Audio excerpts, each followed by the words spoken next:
and welcome everybody to Kicking It with Crowder, Episode 4, Season 2. What an exciting day of Major League Baseball today. 8 wildcard games on. The Atlanta Braves outlast the Cincinnati Reds and Trevor Bauer, who, let's just say, was almost unhittable today. Only gave up 2 hits to the Atlanta Braves, struck out 12, no walks, 7 2/3 innings. I mean, the guy...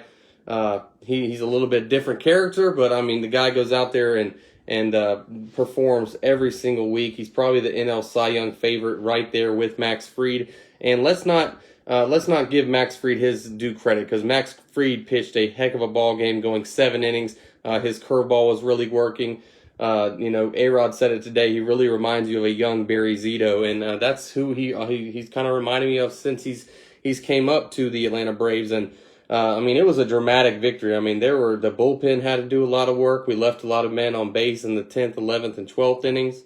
And then Freddie Freeman was, of course, able to get the walk-off hit, the National League MVP. It's all but wrapped up, basically. Freddie Freeman, guys, will be the National League MVP. But, I mean, our lineup is so nasty. And even on a day that we didn't perform very well, I mean, you still have to deal with Acuna. You still have to deal with Freddie Freeman. You still have to deal with Albies, Ozuna. I mean, this lineup, do not expect them to get shut out tomorrow through 12 innings. I just do not expect it. I think the Atlanta Braves take care of business tomorrow versus Cincinnati Reds and kind of move on and get their first playoff victory, although it being a 3-game series since 2001, I believe. So really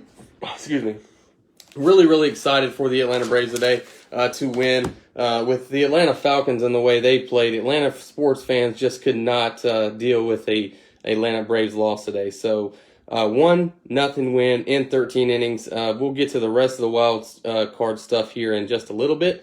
And of course, like I said, the NBA Finals starts tonight with LeBron James making his 10th NBA Finals appearance. Man, I remember when he came in the league, he was a highly touted guy.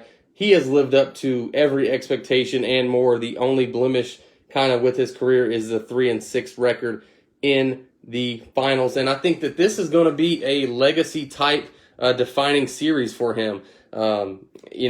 Miami Heat, they're a tough team. They're a gritty team. Jimmy Butler, Bam Adebayo, they're very well coached and very well managed by, Pat Riley, but it's going to be a tough task for him. I know the Los Angeles Lakers are the heavy favorite to win the series. I see it going 6 or 7 games. It's really hard for me to pick against the Los Angeles Lakers right now with how they're playing, but the Heat are a feel-good story. And, Jimmy Butler has said it best. They're not here just to get to the finals. They're there to win it. So we'll see what happens. We'll kind of preview that a little bit. Another key matchup to watch in that series, Bam Adebayo. What's up, Rick? Bam Adebayo tonight versus versus Anthony Davis. And then, of course, you got Jimmy Butler facing off against LeBron. So really excited to watch that tonight as soon as I get done with this podcast. And Heat, Lakers are 4.5-point favorites tonight. I would take the Heat with the money, with the 4.5 points, but we'll see what happens. Huge legacy type series for LeBron. What's up, Zach? Thanks for watching, man. And we'll get into that a little bit later as well, key points to the series and what may happen with that. And the return of the SEC football last week. And guys, week 1, it did not take very long for some upsets to happen. Mississippi State goes into Death Valley and wins 44-34 on the right arm of KJ Costello, the graduate transfer, former starter at Stanford, now transfers over in the Mike Leach system, throws for over 600 yards in Death Valley against an Ed Orgeron-led LSU team. And, man, it was a shocker. I'm not going to lie. I knew LSU was going to struggle a little bit on offense. They scored 34 points. Their defense, though, really let them down, and they missed their best player tremendously, and that's Derek Stingley. He had a hospital-related issue, kind of got ill before the game and had to go to the hospital and did not play. He would have made a huge difference. For that, I am certain. But, it doesn't matter. Next man up, and Mississippi State, Mike Leach gets it done, takes down the LSU defending national champion Tigers, and their winning streak that, they hadn't lost since late 2018, their winning streak is now snapped, and it's kind of back to the drawing board for them. So we'll see what happens there, guys. the rest of the season. Mississippi State jumps all the way up to number 16. Are they for real, or will LSU just kind of get punched in the mouth? We'll see what happens. And KJ Costello, man, shout out to you, 600 yards in your debut in the SEC. What a week, guys. So we'll talk about last week's results in the SEC, also some other notable games. Oklahoma goes down to Kansas State, and a lot of people had Oklahoma in the playoff. They can still get there, but it's going to be a lot harder for them. They just don't have defense. They just don't play defense in the Big 12, and that's kind of what always sets them back a little bit. I really feel like their offense is good. Spencer Rattler made an appearance. What's up, Glenn? Spencer Rattler had a pretty good game, but he did throw a couple interceptions, 4 touchdowns, I think 3 interceptions though. And we'll see what happens, guys. And also Auburn, UGA this weekend. I'm going to give you that pick later on in the show, what to expect there, and who will play quarterback for the Georgia Bulldogs. Will it be JT Daniels? Will it be Dwayne Mathis again? Or will it be the mailman, Stetson Bennett? So we'll see what happens right there. Auburn's defense is going to be very good, so they're going to have some good quarterback play. But I'll tell you something right now: this UGA defense is flying around, and they look very, very well prepared on defensive side of the ball. Of course, had the tough first half versus Arkansas, but come back and beat them 37-10 in the second half.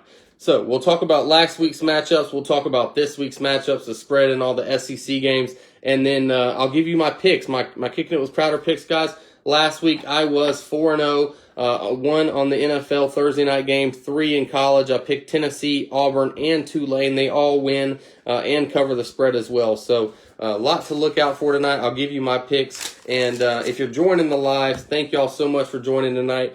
Don't forget to comment. Don't forget to share and kind of get this out there a little bit more, guys. So if you're new to the show, I do this every Wednesday at 9 o'clock. I record Facebook Live, and then I edit it and put it all out after the fact. So if you're new to it, you can find me, guys, on the Apple. I'm on Spotify and the iHeartRadio app. You can download today for free. Also, ratings are well appreciated, and you can subscribe as well, guys. I'm also on YouTube at Kicking It with Crowder, and at Twitter at Kick It with Crow, guys. So thank y'all so much. I kind of gave you a preview for what the show's going to be tonight, and we'll go ahead and get started right now, guys. So let's get it. All right, so I want to talk a little bit about baseball, guys. What an exciting day. I cannot remember. Most of the time the playoff field is, only 8 teams. This year they expanded it to 16 teams, meaning all 8 teams played today, of course, with the AL getting started yesterday. And Houston wins yesterday, and then also Houston wins today. They win 3-1 versus a Minnesota Twins team who you'd think the Atlanta Braves had some bad luck in the postseason. The Minnesota Twins have now lost 18. Yes, I said that correctly. 18 straight playoff games, and it's kind of like when you're gambling and you're going to the roulette table and you see red hitting, and you see red hitting 9, 10, 11, 12 times. You keep putting money on black, and it just keeps hitting red. That's what happened to me today. I did take Minnesota. I'm thinking they just have to get off the snide. They have their ace going, and they just weren't able to get it done. I was really shocked that Minnesota went 2-out to a Houston team who, is out without Justin Verlander, and also had to use their number 2 starter in the first game. So, really shocked that Minnesota did not even win one game in that series. And then the Atlanta Braves today, guys. Man, that was a 4.5 hour, 5 hour, stress cooker for the Atlanta Braves fans. Just an up and down game.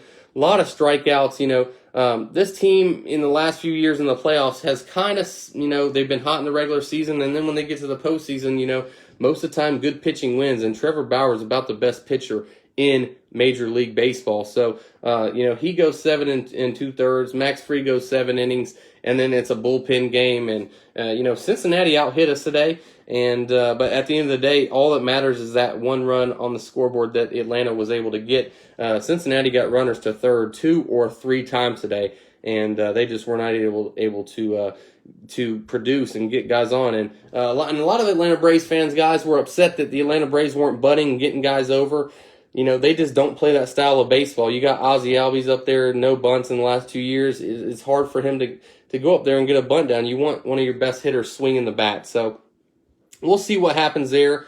And I really feel like the Atlanta Braves really needed this game. They kind of take control of the series, and they can end it tomorrow at Truist Park in Atlanta. And there are no fans, guys, but there were a lot of fans outside the Battery watching today. I know a lot of people, some took off to watch. So one more game, guys, and we can get our first postseason series win since 2001, albeit, in the wild card round, and then we'll go to the division round where we will play the Chicago Cubs or the Miami Marlins. Miami Marlins, guys, jump on the Cubs today, 5-1. So now Chicago has to beat Miami the next two games to advance in the series, and I would not mind facing a Miami Marlins team over a Chicago Cubs team. Chicago Cubs are a lot more dangerous lineup.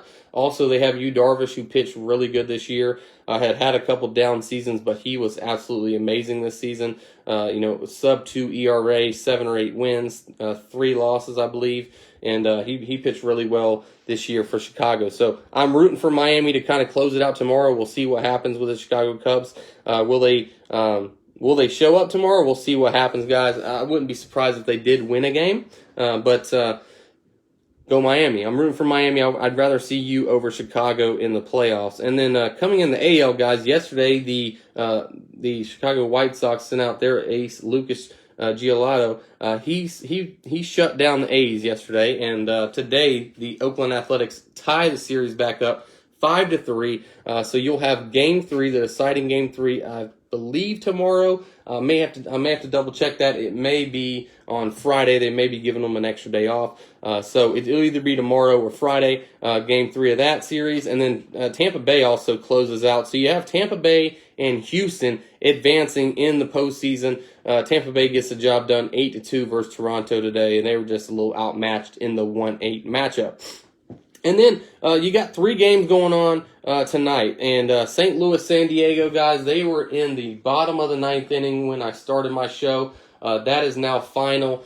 St. Louis wins 7-4 versus San Diego Padres, who are without their top 2 pitchers, which I know that's got to be pretty tough. They trade for Mike Clevenger, and then they also they have another guy, their ace all season. He's out as well. So you got 2 guys not there. And now San Diego's backs are against the ropes. And I told people I did not want the Atlanta Braves to play St. Louis Cardinals. They know how to get it done in the postseason. They've kind of had the Braves number, and I'm glad we're going to avoid them.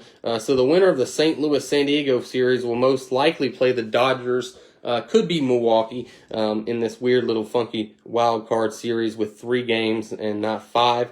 And then also LA and Milwaukee teed off, or they'll tee it off tonight. They'll play tonight, later tonight. I think it's like 10 Eastern time, 7 their time. And then the New York Yankees and Cleveland Indians, guys. 4-1 right now in the top of the 3rd. We thought we had the big matchup, Bieber versus Cole last night, and Bieber just did not have his A game. Best pitcher in the AL all year, but got rocked last night, and Garrett Cole gets the victory for the Yankees. So right now, Cleveland needs to win this game to force another game, and that's kind of where we're at right now. So we got Atlanta up 1-0. Houston wins the series versus Minnesota. Miami up 1-0 on the Cubs. White Sox and A's tied at 1-1, so the winner of the Game 3 will move on. Tampa Bay wins their series versus Toronto. St. Louis, San Diego, you got the Cardinals up 1-0. Yankees up 1-0 in the series, but down right now 4-1 to Cleveland.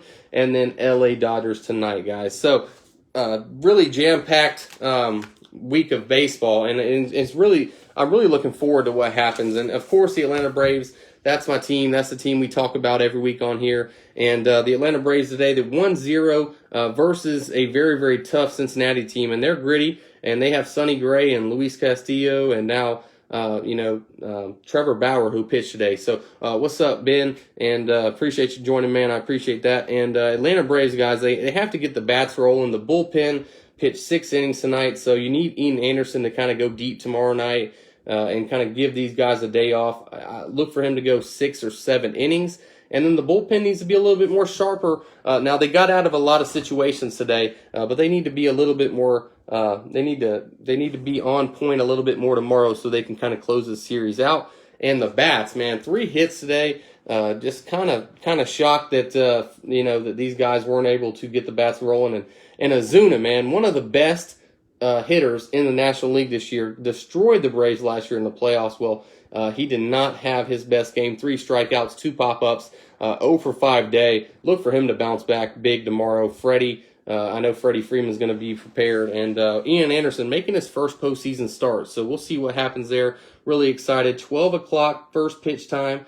So hopefully it's not another 4 or 5 hour game. I'm not sure if I can do another one of those.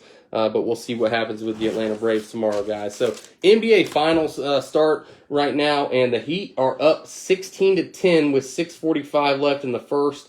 Of course, Jimmy Butler and this Heat team, no one thought they'd be in the NBA Finals. They are the third lowest seed to make the NBA Finals all time, and that's with the 95 Rockets and the 99 Knicks, who, of course, lost to the Spurs in the NBA Finals. So LeBron and AD, Bam and Jimmy Butler, I really want to see what happens with these guys.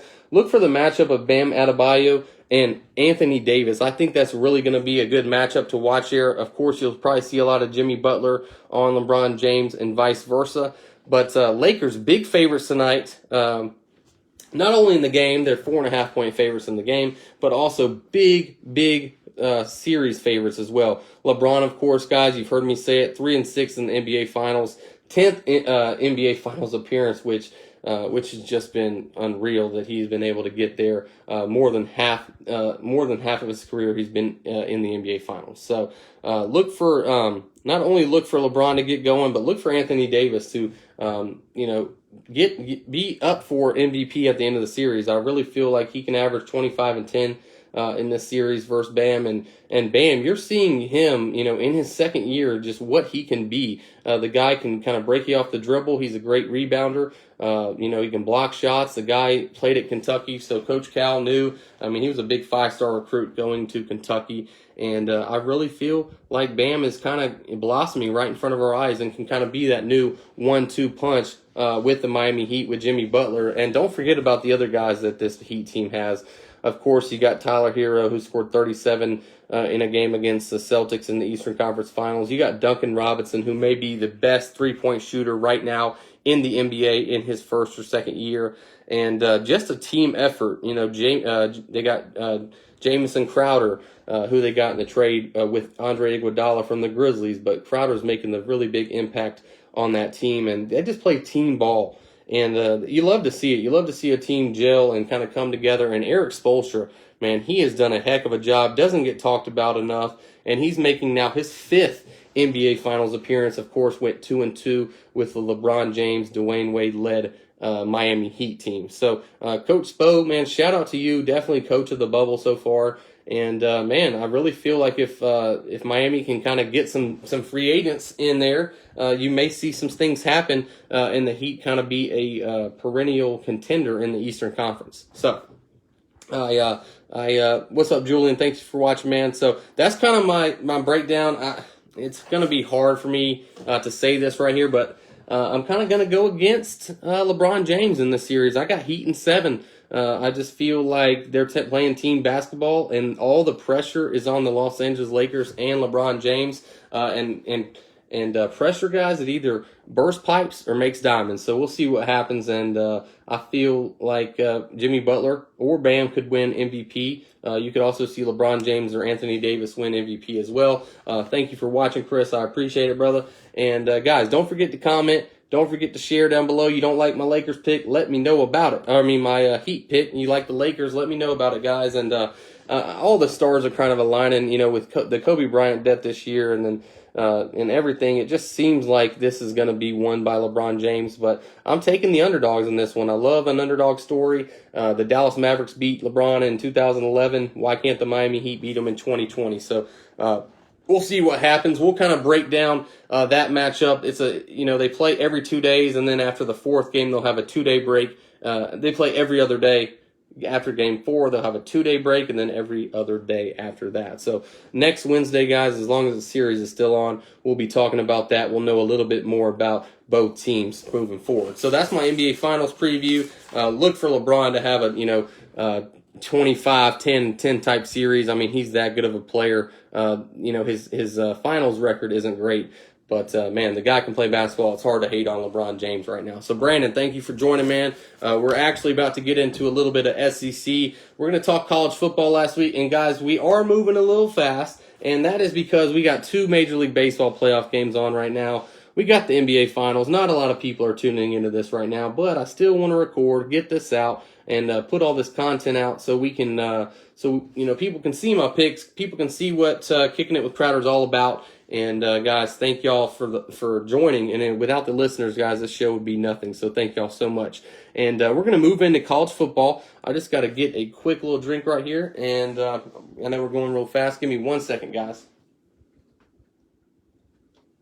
All right. So college football, and of course SEC returned last week. And no fans in the. A lot of the fans were not in the stands. But I just want to say the SEC did a great job standing their ground and returning for this season, getting the season prepared. A 10-game SEC schedule with no other opponents on the docket. And I want to start. I guess we can start with UGA and the 37-10 victory they had over Arkansas. Man, it was 7-5 at halftime, and a lot of Georgia Bulldogs fans were nervous. Okay, they can say they weren't, but deep down, the offense did not have a good showing. Mathis looked a little bit out of sorts at times, throwing an interception. And Kirby said he watched the film and he didn't think it was as bad as everyone was saying.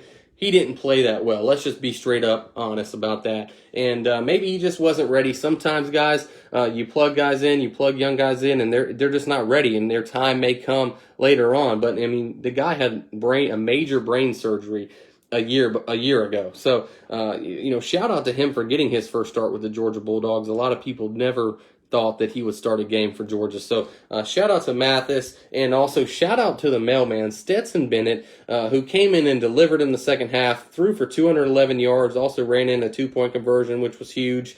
And, if I was him, I would just be looking for George Pickens. George Pickens, that guy is a mini Terrell Owens, mini Julio. He is a really, really polished, good receiver. I really like his game. Coming out of Hoover, of course, was committed to Auburn, kind of flipped UGA a couple years ago. So this Auburn game this weekend is a big game for George Pickens, and I want to see what he brings to the table. Look for him to have a big game. I know we had a pretty good game against Auburn last season, but man, he's fun to watch. Number one, probably the best receiver that stepped on campus since A.J. Green, and they've had a couple NFL guys besides A.J. Green step on the UGA campus in Athens. So really excited for George Pickens and see what he can do this week. And then they got to get the running game going a little bit. Zamir White, the big number 1, number 2 running back a few years ago, tears his ACL his freshman year, comes back last year, runs for around 400 or 500 yards.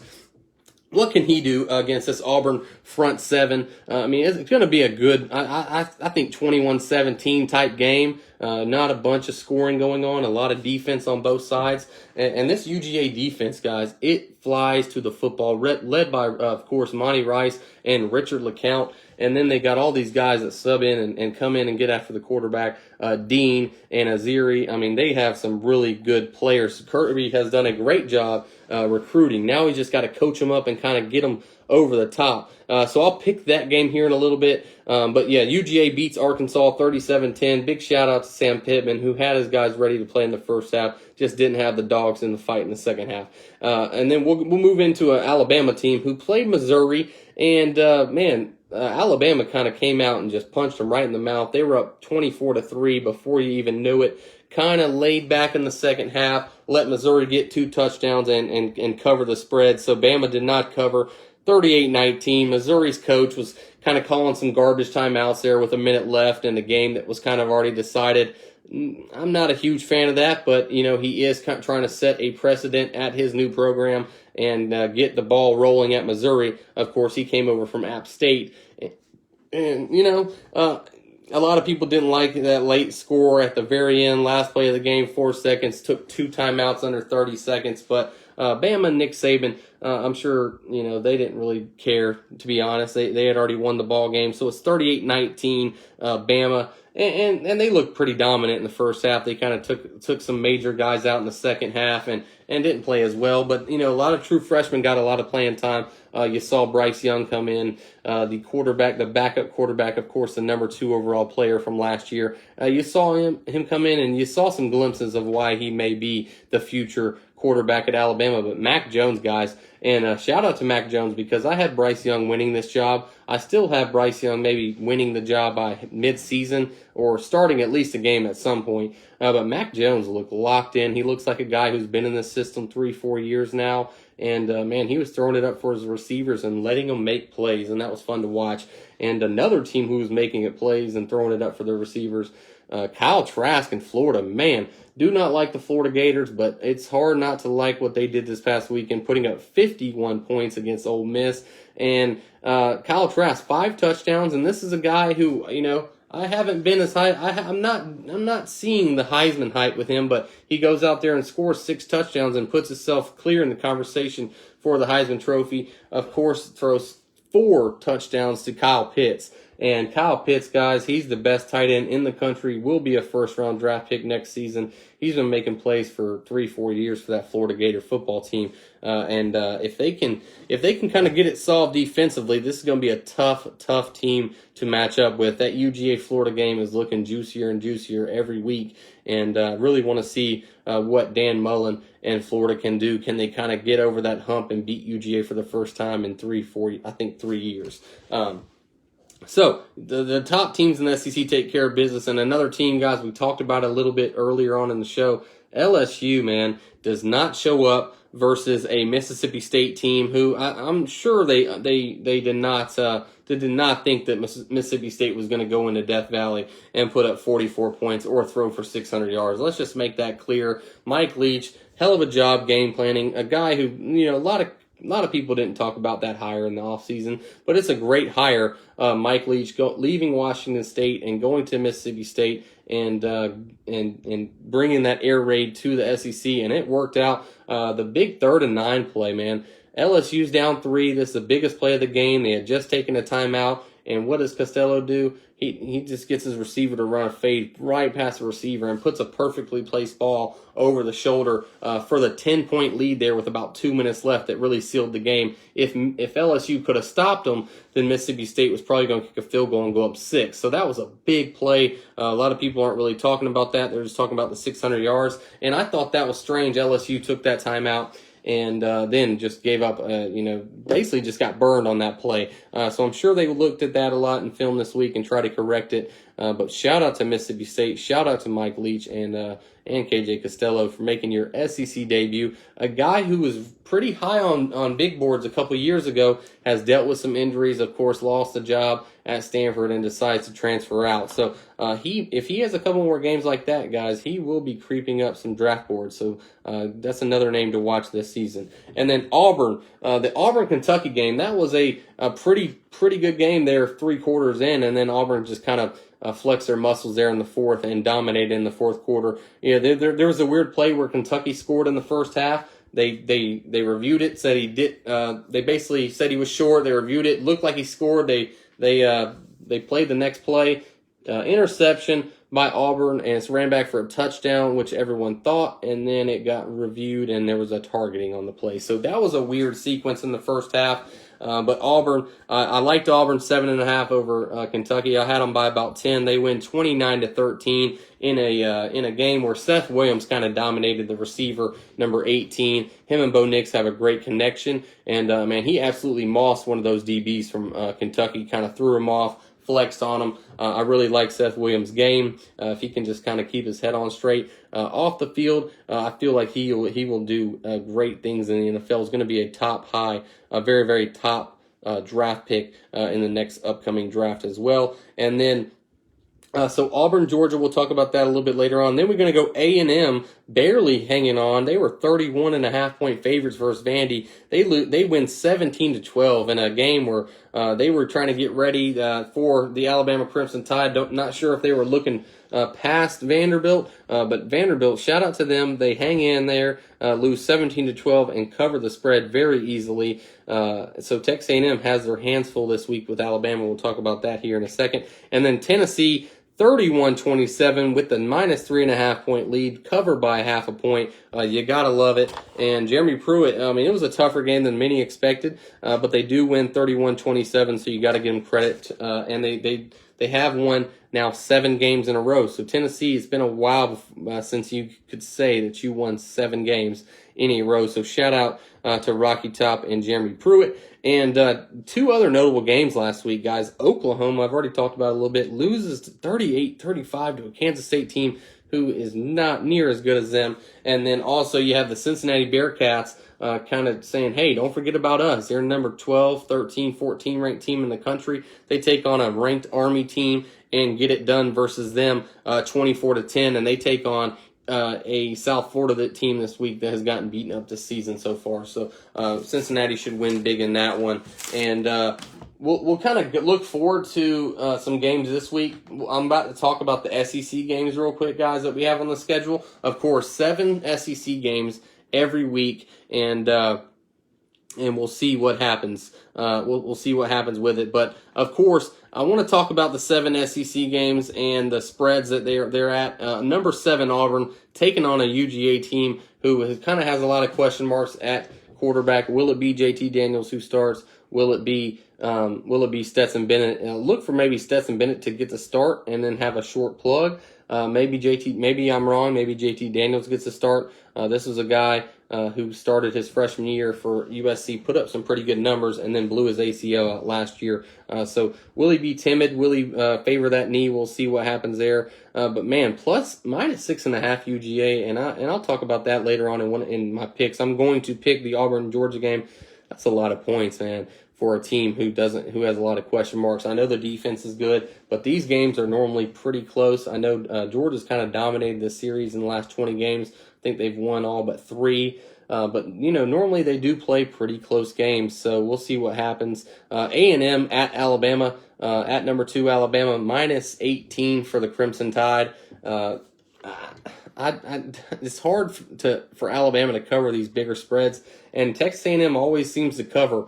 The spread's always around 2 touchdowns or so, and Texas A&M will lose by 13 or 14, and the spread was 15. So I stayed away from picking this game, but don't be shocked if Alabama opens the game up and they just look like a well-oiled machine, because I knew with this offseason Nick Saban was going to have his guys ready to play. Great coaches are going to have their teams ready to play, although they're dealing with this pandemic. So USC at Florida, at number 3 Florida, and Florida guys favored 18 points. It's a lot of points. It's kind of a throw-up spread. Like, you don't know what to kind of do in that. I mean, I expect Florida to score plenty of points, but can they stop the South Carolina Gamecocks from scoring as well? That's the real question. And then Ole Miss. I think Ole Miss is a sneaky little upset this week at Kentucky. They're +6 on the road, so Kentucky's giving them 6 points. And Lane Kiffin, man, he scored 35 versus a pretty good Florida team last week. Can the defense improve? Because Kentucky does have Terry Wilson at quarterback and some decent weapons, so we'll see what happens there. LSU at Vanderbilt, guys, minus 20.5 for LSU. Last year in Nashville, LSU just absolutely trounced Vanderbilt. So you got to know that that Vanderbilt has that in the back of their mind from last year. So will LSU kind of get on track this week at Vandy? We'll see. Missouri at Tennessee, and this is a minus 12 game. This is a game where Vegas is going to try to get you out there with the 12 points from Tennessee, but Mizzou could definitely keep it close. I know they played Tennessee well since they joined the SEC conference, so minus 12. Look out for that game. Not sure what could happen there. And then Arkansas and Sam Pittman, coming off the loss to UGA 37-10, take on Mississippi State. Number 16 Mississippi State, I may add, by the way. Mike Leach getting them up to number 16. They're 17.5 point favorites. Look for a lot of touchdowns to be scored on Mississippi State's offensive side of the ball. Can Arkansas score? That's the real question. They're led by Felipe Franks, the grad transfer from Florida. Never been a huge fan of Felipe Franks, but he did put up decent numbers 2 years ago at Florida and before getting the knee injury, the major knee injury that led to Kyle Trask and Emory Jones kind of taking the reins at Florida. So those are the 7 SEC games, guys, and of course Auburn UGA is the biggest game. Alabama A&M, I guess you could say, is a big game, but look for Ole Miss and that Kentucky. That would be my upset of the week out of all the teams who are underdogs. I think that Ole Miss could get it done, +6. Not saying they'll win the game, but I definitely think they could cover the 6 points. So some other notable matchups, guys, that I'm going to read off that we got going on this week. Number 1, Clemson, of course, takes on Virginia, and they're a big favorite versus the Virginia Cavaliers. Then you have you got Florida State team taking on Jacksonville State. Got embarrassed last week. There's no even need to mention them right now. They don't need to be talked about until they're relevant again. So I'm not even going to waste my time talking about Florida State on this show right now. That would be dumb of me. Oklahoma looks to bounce back at Iowa State, -7 points there. So got some pretty good matchups. I think a good matchup to watch this week. Let me see. Like I said, Cincinnati, South Florida, that should be a good one. Look for North Carolina at Boston College. They haven't played the last 2 weeks because of the COVID postponements. Look for Sam Howell and Mac Brown to kind of get it going this week against Boston College. And then a pretty good matchup out of the Big 12 this weekend. Baylor at West Virginia. Baylor is favored -3. We'll see what happens there, guys. So that is kind of your week. This is technically week 5 of college football, but like I said, SEC's only been in, this is their 2nd week, and that's kind of, when the SEC back, that's kind of when I felt that college football was back. So SEC guys, they take on, they're going to take on each other, going to beat each other up every week, and we're going to see what happens there going into the season. So I'm really excited for this Auburn UGA game, and we're going to sit here and talk about it for a second. And that's going to be one of my college games this weekend that I'm going to pick. Auburn, they're 6.5 point underdogs against a UGA team who doesn't even know who the quarterback is. So I think that's just too many points. I think this is a field goal type game, a game that could go late into the 4th quarter or possibly overtime. You got Bo Nix, who looks a lot better this year in his 2nd year, throwing to Seth Williams. You got 2 running backs, Williams and Tank Bigsby, who are going to be getting carries. Tank Bigsby, of course, the true freshman running back from Callaway High School right down the road near LaGrange. And Gus Malzahn, and I liked his little tribute he did last week to Pat Dye. I thought that was pretty cool, wearing the tie and the collared shirt. So I like that little tidbit he did there. That was pretty cool. And so I really want to see what they do this week versus this Georgia team who doesn't really know who their quarterback's going to be. I think the big matchup here is, of course, the UGA defense versus that Auburn offense, and see if Gus Malzahn can kind of can out scheme and out coach Kirby Smart's defense. It's going to be tough because I really feel like this Georgia team is I said it last year, they had one of the best defenses in the SEC. They may be a little bit better this year, and that's kind of hard to fathom after they lost some key guys last year. But these young guys, they're too deep at every position. Richard LeCounte's everywhere on the field there at safety. The corners are playing good. Linebacker Monty Rice is covering guys. So I really feel that UGA is going to have a good season. You know, I have UGA winning the East. A couple weeks ago, I did pick Auburn kind of in a surprise pick to beat UGA. I'm not saying that. There's two games in it. It's not early enough for me to say, oh, Auburn's going to go in there and beat Georgia. I do think Auburn's going to cover with the points. I'm taking Auburn +6.5 over UGA. Like I said, this is a 21-17, 2017 type game, 24-20. I think it's going to be pretty close, and most Auburn games do come down to the wire. So we'll see what happens. Take the Tigers with the points. I mean, unless JT Daniels goes out there and just balls out, which, you know, is going to be tough for him, only getting there since May, recovering from the ACL surgery, going up against, you know, Auburn's defense is no slouch. They did lose some guys to the NFL pretty early, but they have some guys, especially in the defensive, the secondary, who know how to make plays. So I'm taking Auburn +6.5 over UGA. I'll stick with UGA winning the game 2017, but I'll take Auburn with the points plus 6.5. My other two college games, guys, I just talked about them a little bit. UNC minus 13.5 over Boston College. And I'm basically just I'm drinking the Kool-Aid with North Carolina. I really feel like they are a top 3 ACC team this year. Sam Howell, the quarterback, one of the top 5-10 quarterbacks in all of college football this season. Of course, he was committed to Florida State before signing with North Carolina, so another loss there from the Florida State Seminoles. But Sam Howell, look for I like UNC pretty big in this game. I'm going to go 42-21, 21-point win. We'll definitely cover the 13.5 points. So that's my pick there. And then, excuse me. And then I have two other games. The game I'm going to pick, I guess I'm going to go Cincinnati minus 22 over South Florida.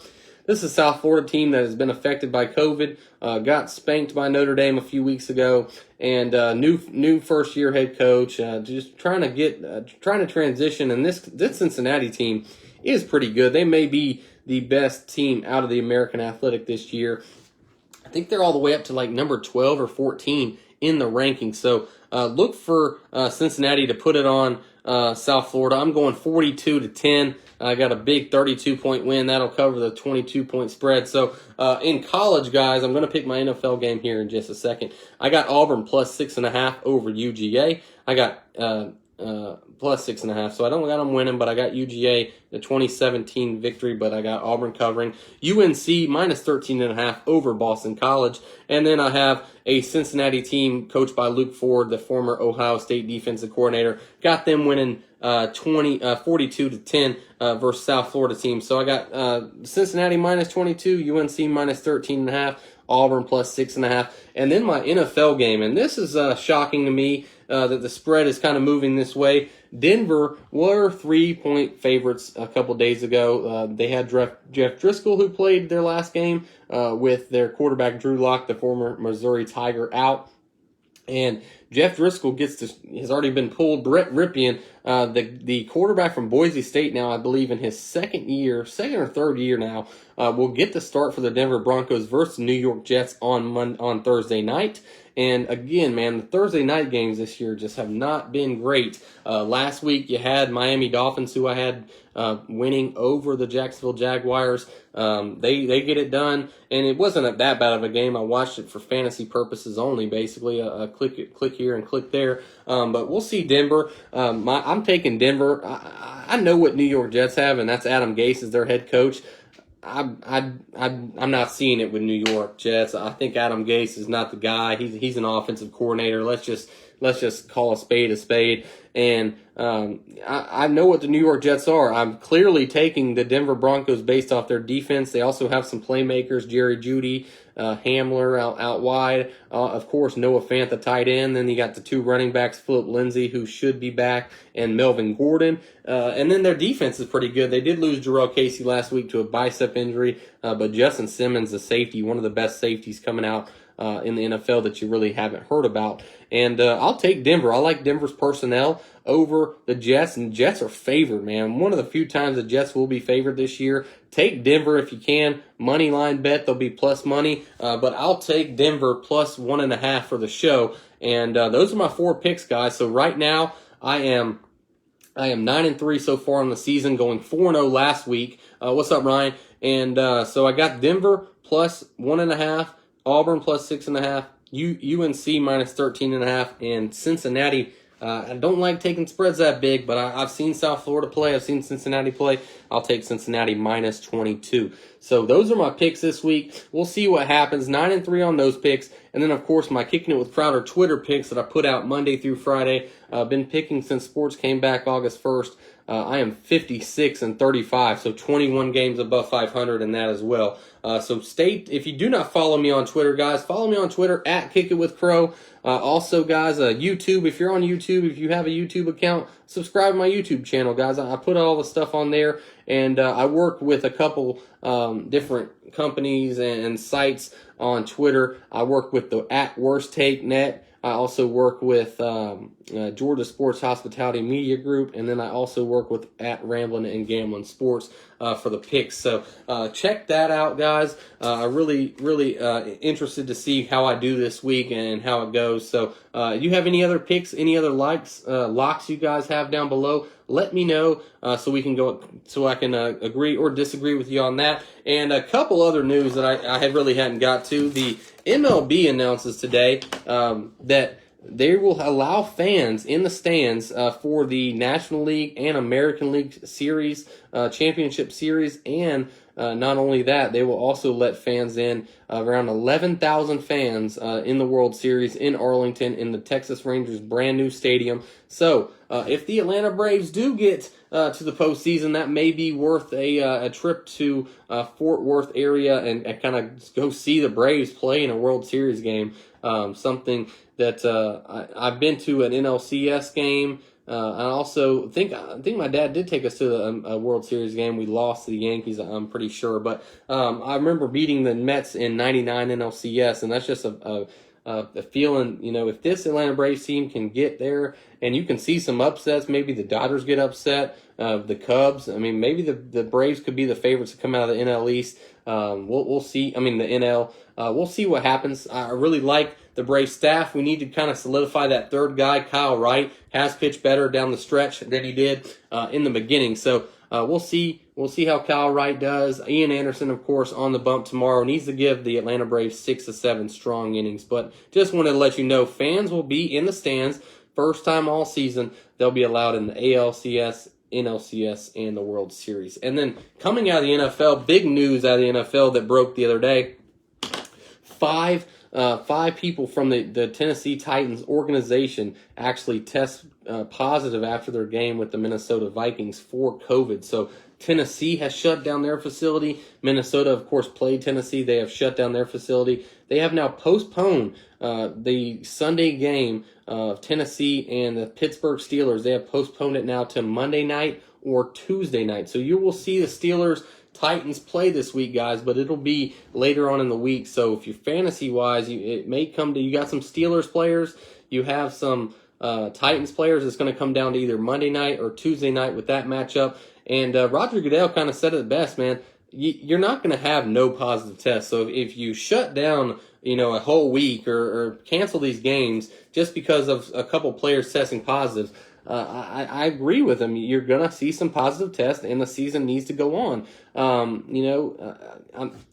My prayers are with the guys who have it. I mean, basically all of them have been asymptomatic, not really having any symptoms, but they did test positive. So one starter for the Titans and then 2 special teams guys also test positive, and then 2 staffers tested positive, coaching slash staffers tested positive for the Titans as well. So we're not talking about a Derrick Henry testing positive or Big Ben or anyone like this. So that Tennessee Pittsburgh game should be pretty good as well. Both teams 3-0.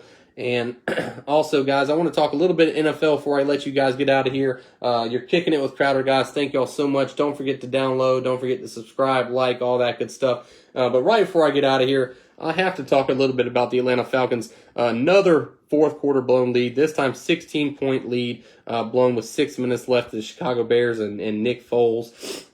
And it's just getting old at this point. It's more of a cultural type thing. Players do have to go make plays, but I do blame kind of Dan Quinn for not, holding his guys accountable, not showing emotion on the sidelines, not getting on guys in front of the cameras. I mean, it's just he says, "Oh, I'm mad. We need to do better. Yeah, we'll take this and use it." Well, we didn't use the Cowboys victory. The Cowboys beat us the week before. We certainly didn't use anything from that game to kind of close out the Chicago Bears, and we had plenty of chances. Koo missed a field goal, also an extra point. That's 4 points. We lose by 4 points. Matt Ryan with a late interception in the red zone, and now we have to go take on a Green Bay Packers team led by Aaron Rodgers, who is 3-0. And I'm telling you, it's probably gonna be. We're probably going to be an 0-4 football team after Monday night. As much as I want to take the Atlanta Falcons, they're +7. You could take them with the points and not be a little bit confident with the points, but I expect the Packers to kind of whoop up on the Falcons, and if they do on Monday Night Football, if that's not enough to fire Dan Quinn, then I'm just not sure what is. It's been sad to watch, and I'm pissed off. I'm really just mad at everybody. You know, I'm blaming Dan Quinn. I'm blaming Dimitroff. I'm blaming Arthur Blank, but at the end of the day, players have to go out there and make plays, okay? You can't blame it all on the coaches. The onside kick, coaches can't go grab that onside kick. Players got to grab that onside kick. For a 3rd and 8 stop, that was going to be a big stop if we could have stopped them. We let them go right past us, and they score a touchdown on 3rd and 8. So, I mean, players got to go out there and make plays. Also, the Atlanta Falcons defense, they are injured. They have a lot of guys out right now. The secondary is kind of falling apart. Of course, A.J. Terrell last week misses the game, and then this week Denard goes on the IR for 3 weeks at least, 3 games at least, with a hamstring injury. And you're right, guys, we can't close games, and it was pathetic at the end of the game, some of those play calls. We wasted 11 seconds off the clock on 3 plays late in the 4th quarter. I mean, you got to run the football. You got to put, if you're going to throw the football, you have to have high percentage type throws, screens, slants, digs, drags, things like that. And Todd Gurley, you know, he ran for 50 yards, had a touchdown, kind of disappeared in the second half. And you know, Dirk Cutter, I'm not a big Dirk Cutter fan. Ever since Kyle Shanahan left, Steve Sarkisian, now Dirk Cutter, I'm not sure what direction this Atlanta Falcons football team goes, and man, it's only going to get harder. It's not going to get any easier because our schedule is very hard. And then also the last 5 games we close out with the Saints twice, the Bucks, the Chiefs, the Chargers. I mean, those last 6 games are really tough. I mean, it's not over yet. The season's not over. I'm not going to start burning my stuff. I'll never burn my stuff. I'll give it to another Falcons fan before I do anything like that. I saw some videos going around on YouTube and stuff like that. But, you know, Atlanta Falcons, the fans are sick of it. We're the laughing stock of the NFL in a sense because we can't close games. And if you're playing the Atlanta Falcons like the Chicago Bears did and the Cowboys, you knew you had a chance to come back because the Falcons can't close the door and finish. We're 2 or 3 plays from being 2-1.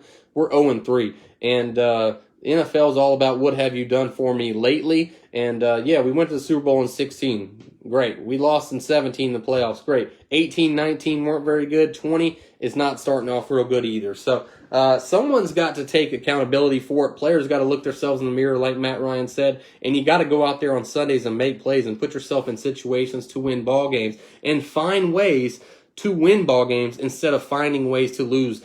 And today when I was watching that Atlanta Braves Cincinnati Reds game, it just felt like they would somehow find a way to lose, but they somehow get it done. Shut the Reds down a couple times in the extra inning games, and it's great that Atlanta is just 1 game away from getting in the division series and possibly playing the Marlins. So big game tomorrow, guys. 12 o'clock. If you can follow me on Twitter, I'll be kind of live streaming the game a little bit, you know, talking about it, giving updates and things like that. So guys, thank y'all so much for joining. We had I said it was going to be a little bit shorter show, almost right at an hour like it is every week, guys. So Brenda, thank you for joining later on in the show. If you want to go ahead and rewind it back, feel free to do so, guys. So hey, you can find me on Apple. You can find me on Spotify. You can find me on the iHeartRadio app, guys. Don't forget to subscribe. Do not forget to download. Today, I'll have all this content out, guys. It's been a great episode. I really appreciate y'all joining and listening in to some of my insight in the world of sports. So right before we go, guys, I'll give you an update on the NBA Finals if you're not watching. Last time we checked, Heat were up 28-22. It is now 43-49. The Lakers are now up on the Heat by 6 points. So we'll see what happens in the second half. And guys, thank y'all so much for joining me tonight, guys. I am out. And until next week, guys, thanks for kicking it.